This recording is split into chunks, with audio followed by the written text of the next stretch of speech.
તો બાળકોમાં મોબાઈલના લતને લઈને ગૃહ રાજ્યમંત્રીનું નિવેદન, જેમાં કહ્યું છે મોબાઈલની લતની સમસ્યા દરેક ઘરમાં હશે. પોત્ર પોત્રીને કહેતા હશો આખો દિવસ મોબાઈલમાં શું છે, આપણા પોત્ર પોત્રીને મોબાઈલમાં જ રાખવા છે. બાળકોને બિલ્ડિંગની નીચે રમતા મેદાનમાં લઈ જાજો, રમતના મેદાનમાં લઈ જવાની મોબાઈલની લત છૂટી જશે તેવું હર્ષ સંઘવીએ નિવેદન આપ્યું છે. શું કહ્યું છે આવો સાંભળીએ.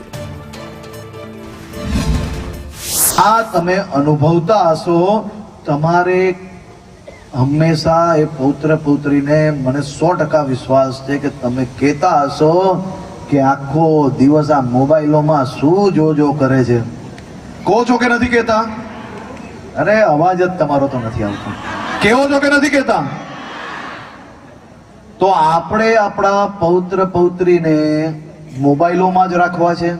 એ પૌત્ર પૌત્રીને હાથ પકડીને તમારી બિલ્ડિંગના નીચે રમતના મેદાનમાં જો અડધો કલાક લઈ જશો ને, તો એની મોબાઈલમાંથી આદત જરૂરથી ધીરે ધીરે છૂટી જશે.